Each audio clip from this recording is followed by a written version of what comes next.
In October of 2013, just over a month before the Xbox One was released, the Xbox 360 reached a quiet milestone: 80 million units sold. Microsoft had spent the previous 8 years proving they were a contender in the console market, and the 360 was a force to be reckoned with. But when the Xbox arrived in November of 2013, the tide quickly began to turn.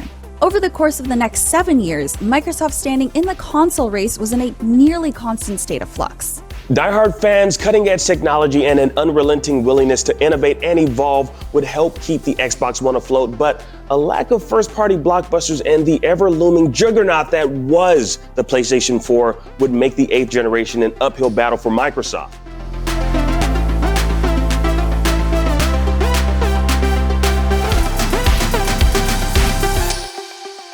The Xbox 360 was riding high in June of 2011, but the rumor mill was slowly picking up speed behind closed doors at E3 that year. Crytek was supposedly already hard at work on Time Splitters 4 using Microsoft's rumored next-gen hardware, and rumors said the next Xbox would be revealed at E3 2012. 6 months later, speculation shifted as chip manufacturers, middleware firms, and industry insiders began sparking rumors of an E3 2013 reveal, followed by a release that fall. Rumors swirling around Lionhead Studios' Fable Next and Epic's Unreal Engine 4 helped lend some credibility, but Microsoft still wasn't ready to talk about the next generation of Xbox hardware. In April, IGN wrote a very short and unassuming article about the Xbox One potentially requiring a constant internet connection.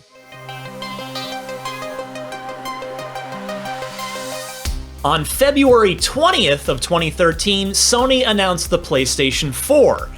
After nearly a year of mostly radio silence, April of 2013 would prove to be one of the most tumultuous months in Xbox history. Leaks showed that the next Xbox would be always online, always connected, and that games installed to the Xbox One, then codenamed Durango's hard drive, would be interrupted or suspended without an internet connection. Fans were pissed. It limited options on how gamers could play games they owned. It also seemed like a direct attack on the people who relied on used games. To make matters worse, Microsoft's then creative director Adam Orth took to Twitter to air his grievances, with fans complaining about an always online future. It was a short, misguided rant that ended with Orth using an image of a smirking President Obama and the words, "Deal with it." It did not go over well, prompting Orth's departure from Microsoft the following week. On May 21st, 2013, weeks before E3, Microsoft unveiled the Xbox One to the public. Introduced as an all-in-one system for games, entertainment, and television, the Xbox One boasted powerful hardware and a holiday 2013 release date. The reveal was confusing. The newest version of Kinect, which would be required to use the Xbox One, took center stage, and audiences were told that it would be required for the Xbox One to function, raising some pretty serious privacy concerns, which we'll get back to in a bit. A lack of backwards compatibility, zero explanation on what exactly always online, always connected meant, and a major focus on the entertainment aspect of the Xbox One left some gamers questioning why they should care. Once again, fans were pissed. In June, Microsoft clarified that the always-online aspects of the Xbox One would utilize a low-powered connected state, allowing the console to perform background tasks like updates. Additionally, users would also be able to trade in used games, and the Kinect would allow users full control of what information it was given access to and what it did with that information. The answers weren't exactly ideal, but at least gamers had a better understanding of what to expect. E3 2013 was a historically bad showing for Microsoft and the Xbox One. In its morning showcase, it announced that the console would retail for $499. That afternoon, Sony announced that its PlayStation 4 would cost $100 less. Now, in an interview with Giant Bomb, Microsoft walked back their always online policy, ensuring that disc-based gamers need not worry about 24-hour check-ins. Now, to make matters worse, in stepped Don Mattrick, then president of Interactive Entertainment at Microsoft, to further clarify some of Microsoft's announcements. Now, during a pre-E3 press briefing with game trailers, Mattrick addressed concerns about the Xbox One's connectivity requirements, infamously stating, "Fortunately, we have a product for people who aren't able to get some form of connectivity. It's called Xbox 360. And then he compared gamers without internet access to people living on submarines, which apparently he read in some blog somewhere. Mattrick left Microsoft for Zynga 20 days later.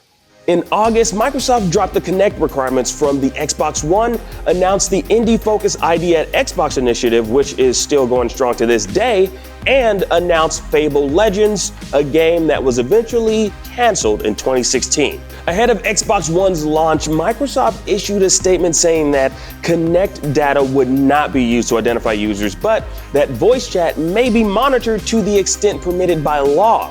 However, in 2019, Microsoft contractors came forward to say that the Kinect was indeed used to listen to users' voice commands in order to integrate that particular data into Microsoft's Cortana AI, though these instances were low and Cortana was removed eventually from the Xbox homepage.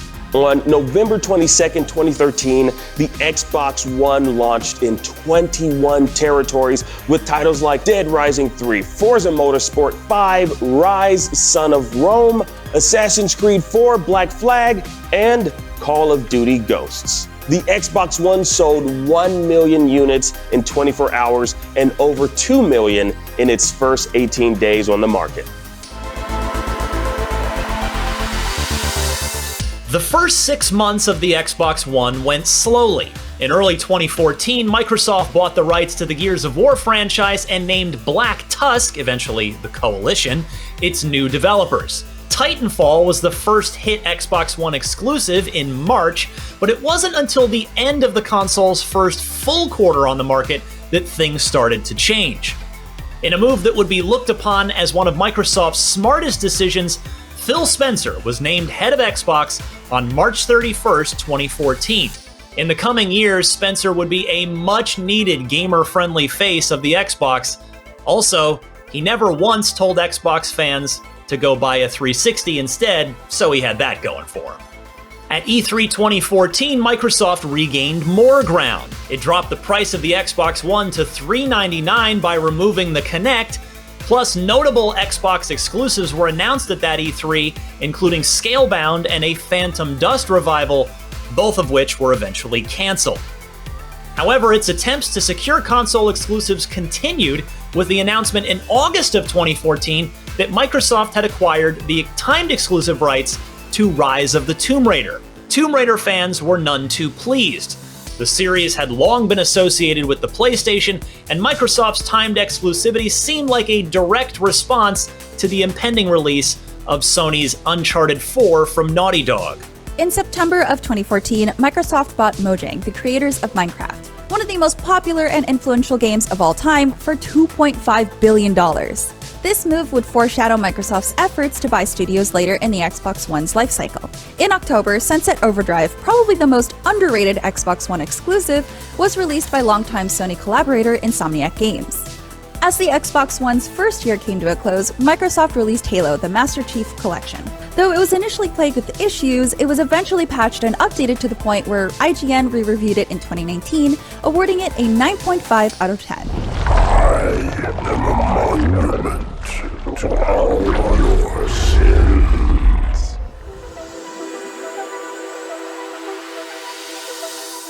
The first half of 2015 was relatively quiet for the Xbox One, save for the release of Ori and the Blind Forest. The back half of 2015, however, was absolutely loaded with news and games that helped steer the course and conversation for the Xbox One for the remainder of the generation. Microsoft came to E3 2015 ready to make waves. First and foremost, it addressed backwards compatibility. Beginning with 100 Xbox 360 games, Microsoft was laying the groundwork for what would eventually become Xbox Game Pass. The service had been in the works since the Durango era, but was backburnered by bureaucracy and shifting internal policies. Regardless of the history behind it, the announcement absolutely brought the house down and was a watershed moment for Microsoft at E3. Today, I'm pleased to announce Xbox One backward compatibility. Now, on top of that, Microsoft also announced its Elite controller, a high-end controller with a hefty price tag. Halo 5 Guardians made an appearance showing off its new Warzone multiplayer mode. Fans got a closer look at Gears of War 4 and an early access program called Xbox Game Preview. Suffice to say, E3 2015 was a huge success for Microsoft and the Xbox One. Also, HoloLens was there. I don't know, anyone remember HoloLens? That was a thing. Xbox wrapped 2015 strong with the launch of the long-awaited Halo 5 Guardians, which IGN awarded a 9 on the back of its fantastic multiplayer suite. Things felt back on track.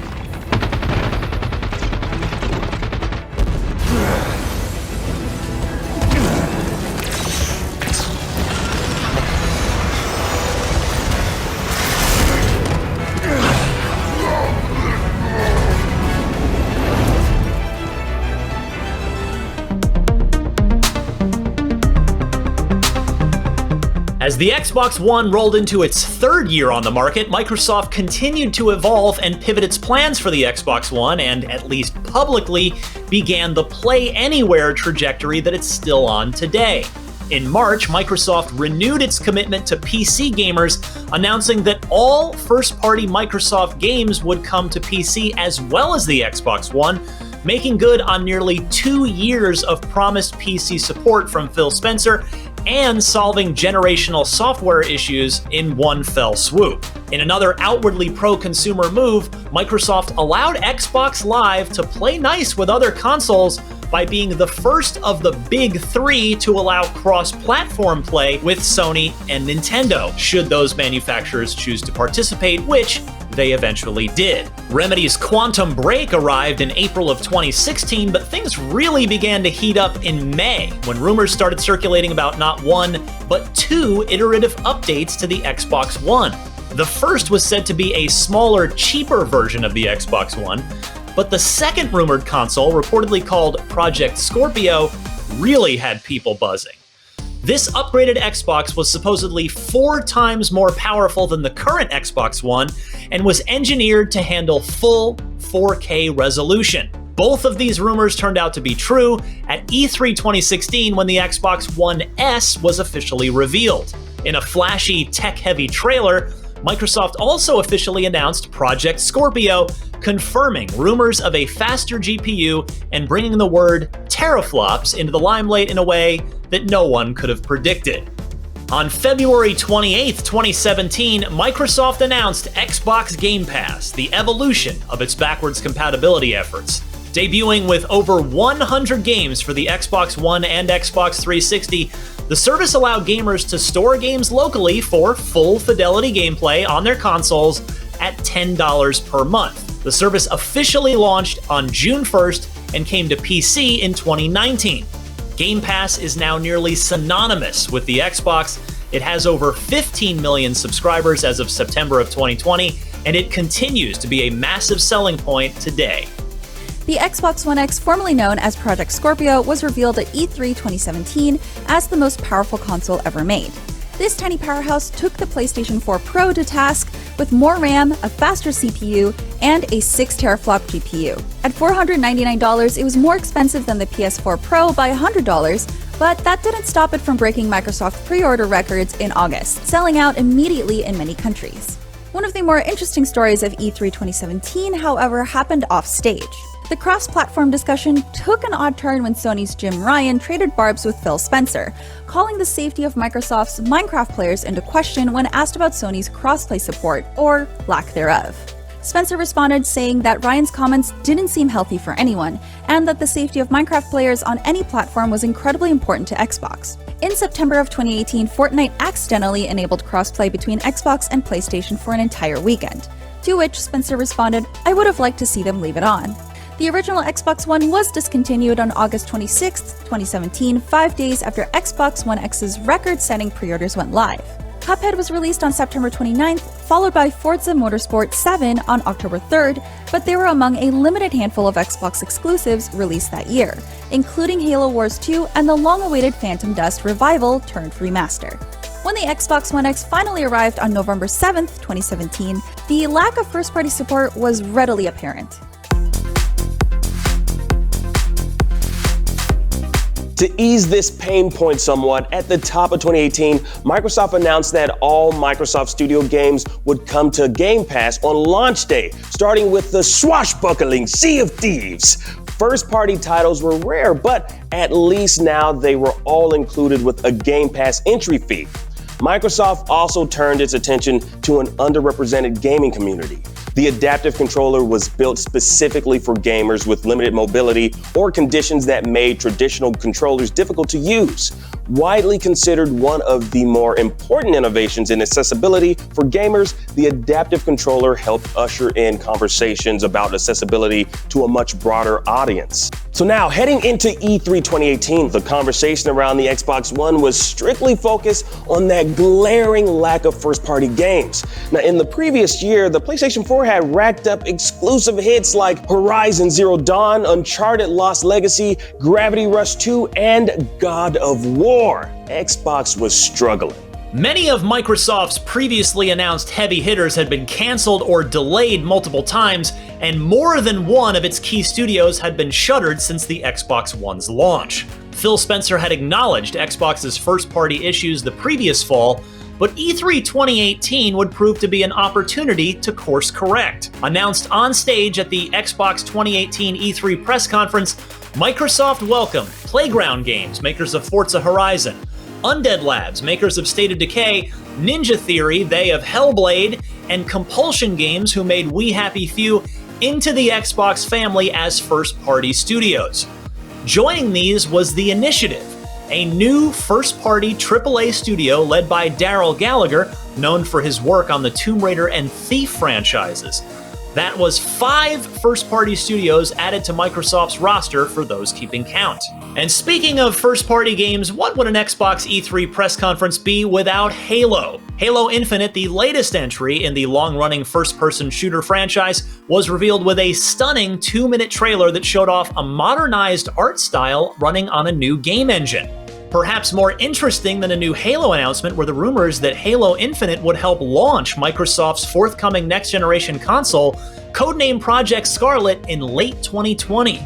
Microsoft had big plans for 2019 though, and after Sony backed out of E3, Xbox had an opportunity to double down on the previous year's deluge of announcements. Though Microsoft suffered a setback in the very underwhelming response to the Xbox exclusive Crackdown 3, E3 2019 was a way to shout out some big announcements and gain back some ground. Speculation began to swirl that a new Xbox would be announced at that E3. The Xbox One, now 6 years into its life cycle, had managed to evolve and adapt, but Microsoft needed something big. While the Xbox Series X was officially revealed during Microsoft's E3 2019 press conference, the focus was games.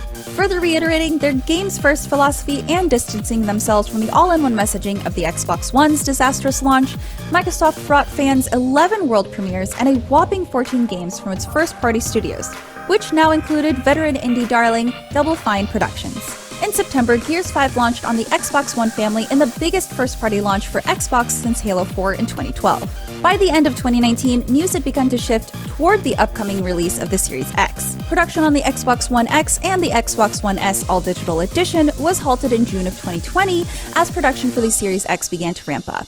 Despite an extremely rocky start, the Xbox One managed to secure a place in history as one of the most forward-thinking and innovative consoles ever produced. Now, while many criticize the Xbox One's lack of first-party support, Microsoft consistently made strides in addressing the concerns of their user base and took action to ensure that future generations of Xbox gamers would have bigger and better opportunities to enjoy exclusive first-party games.